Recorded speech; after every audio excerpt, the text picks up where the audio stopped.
Welcome back, everyone. It actually is not Saturday, it's Sunday. So it's the day after the 22nd episode that we did.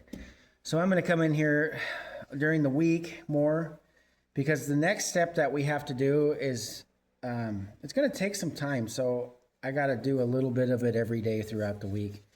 And that's waxing this flange here. Man, I can't wait until I don't have to say flange so many times. You guys could turn that into a drinking game, I bet. Anyway, I'm going to start waxing this flange up, and I'm going to start waxing up the part here, or the plug, like this, because I need to make a plug off of this plug.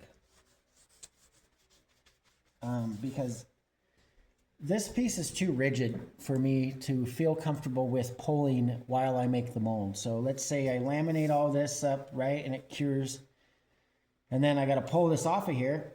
Well, I don't have confidence in this rigid metal. So if I make this metal piece out of one layer of 3-ounce fiberglass mat, I can flex it off of there versus the mold will be 3 layers of 3-ounce mat.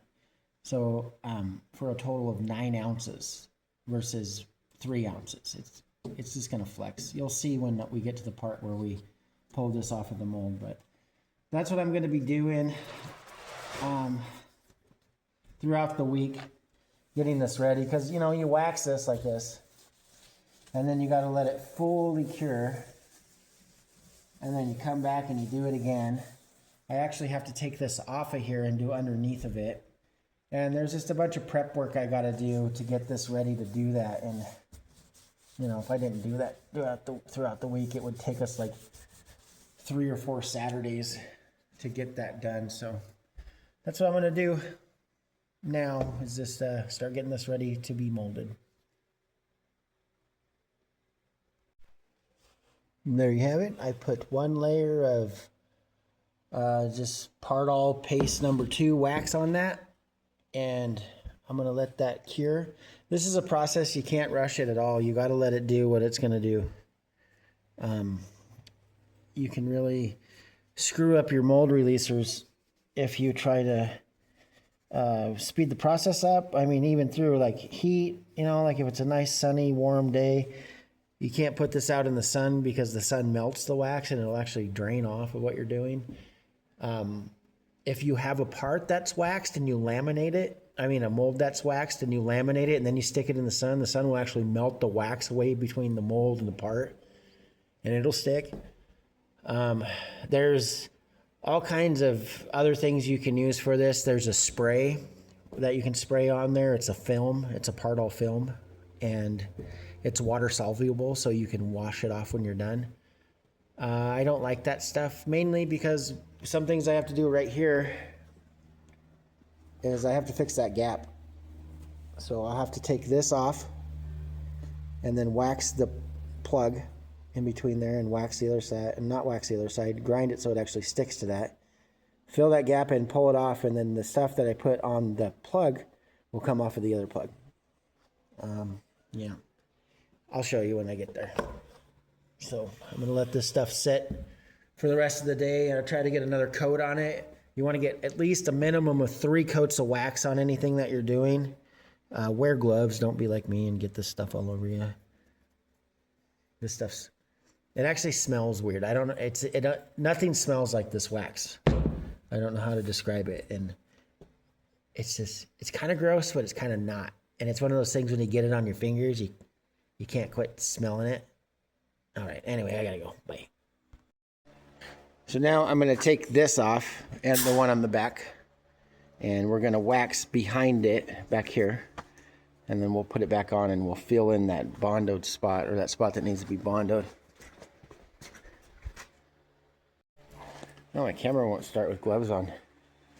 So I took that off, and now I'm going to take the wax and I'm going to wax the spots.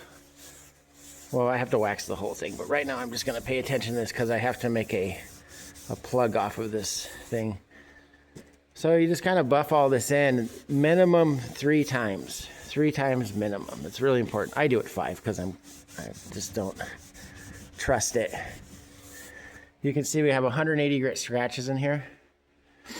Usually you want to go down to like 220 at least or something, but I'm not going to do that. I'm going to sand it out of the mold instead of all the sanding on here. And, you know, the videos are just so boring now with just the sanding. So I decided to move forward with the project, and I'll sand it out of the mold later to spare you guys another couple videos of us just sanding this thing down. So I got the wax going here. You see all the smears and streaks in it? You kind of want to buff all that out, do a little better job than I was doing there. I'll go back over it. You want to let this wax dry, completely dry, and then you do another coat on it. So it's a time-consuming process. I'll show you guys the wax that I'm using. I'm using the Pardo Paste number 2. I've used this stuff for over 25 years. It works if you do it right. Some people will complain about it because they'll only put 1 coat on or something. They'll put 3 on. Sometimes it'll fail with 3. So I put 5, and I let them cure out and dry completely. That's the most important part, is in between coats, let that wax cure and dry. It's only 35 degrees in here, but it's supposed to get to 47. So the wax should be drying and curing for us today. What was the other one? Oh, also don't put it in sunlight. Don't put it in direct sunlight. UV light will melt the wax, and the wax will drain away from like the corners. Man, it's so weird pointing because my hand, it's not where I think it is. There's like a deviance of where my hand, okay, never mind. Anyway, the UV light will melt the wax in these radiuses, and it'll drain out or drain away from it, and that's also how it'll stick. When you put fiberglass over it, don't put it in the sunlight, because the sunlight will melt the wax in between the fiberglass and the plug. This is the plug. So when we put fiberglass on this part, it can drain away from it too, and that'll cause this wax to fail. So 2 important things when you're using this wax: 5 coats. Oh, I guess 3. Let's go. 5 coats. Make sure that they dry in between coats, thoroughly dry in between coats. And the third thing is, do not put it in sunlight. Do not let UV light, even in the shop. See how there's UV light peeking around the corner over here? Don't let that even get on the mold. It'll ruin it. Anyway, we're just plugging along here. All right, we got 2 coats of wax on here so far. You can see it's starting to shine. This is what we're looking for, kind of. You see this right here? This is where it's drying. But the primer absorbs a lot of this wax. It mainly absorbs the first coat. So you let that first coat set in there and cure, then you put another coat on. And just to remind you guys, the Easter egg is still hidden somewhere in the video. So keep looking for that. It's an actual egg. I don't know if you just tuned in, we hid an actual egg somewhere, and it's our Easter egg in our video for our viewers.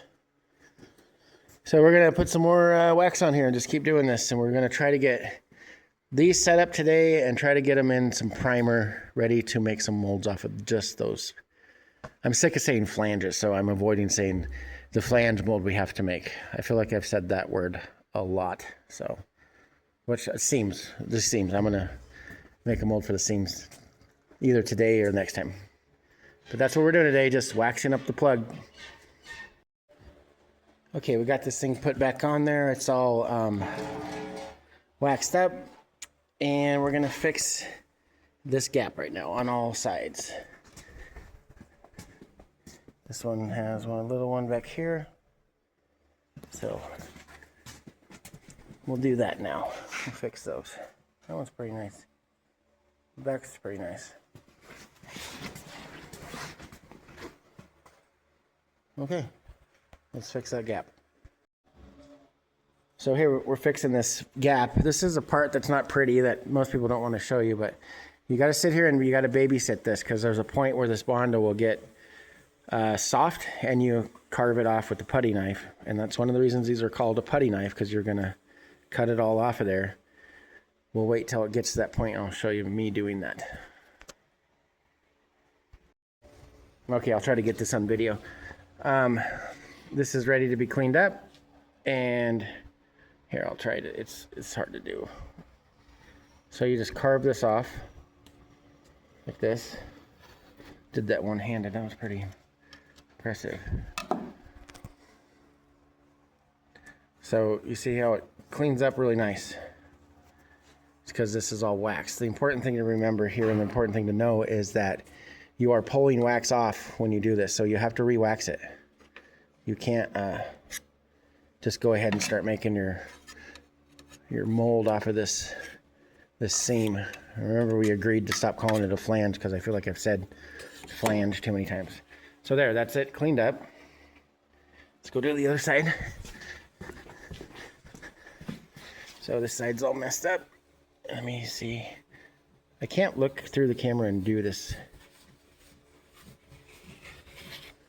So there, and then you can just go and scrape all that off. There, like that. You got this other side, so you don't want to dig your blade into this.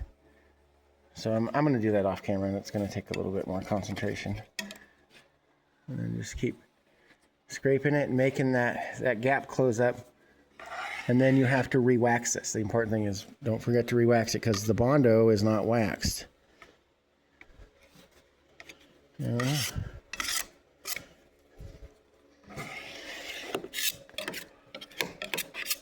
So you see how that went from a really ugly gap to nice and flat and ready to mold. And you go in and touch some things up. You know, like down here, there's a spot. I'm gonna touch it up. It's not very pretty. All right. So I got all that cut out. Now you have to wax this because that has no wax on it. That was just to fill that gap. So we're gonna wax that up. We're gonna mask it off to do these. And we're gonna spray it with red tooling gel, only because I just have a bunch of old tooling gel that I've had for too long. So it's gonna go bad if I don't use it. Normally I would just use like a primer or a gel coat for this because it's not an actual mold. It's just to make a seam. But I'm gonna use tooling gel because I have a bunch of it. So stay tuned. There, it's all masked up now. I'm brain fog today. So that's the part we're gonna laminate to make this metal piece. We're making this metal piece out of fiberglass. So what we're gonna do is we're gonna lay this up in fiberglass, pull the metal off, then retreat it and make a part, and then pull that other fiberglass piece off. Then we'll have this made out of fiberglass. And the reason is that when we make our mold, I don't have a lot of confidence in this metal not flexing the way that we need it to flex to get it apart because we're making this mold in pieces. And I know it's super elaborate. A lot of people will say, why don't you just make a positive negative mold with a lot of draft? We did. And this is just in case something goes wrong that we might need to take the mold apart. We do need to take the mold apart on the back anyway because of the way we built the door. So we'll have to take that apart anyway. That would need to be a seamed mold. So this is just in case we need to take the mold apart to get the part out easier. And whatever. I'm sleepy today. We're going to spray it with tooling gel now. There it is, the red tooling gel on it. So now I gotta let that set up and I'll fiberglass that to make the seams. Thanks for watching, guys. Like and subscribe to our page, please. We really appreciate the support. If you like and subscribe, you'll be entered in for a chance to win a camper. So yeah, you got nothing to lose. Just give us some support. We really appreciate it. Thank you. Bye.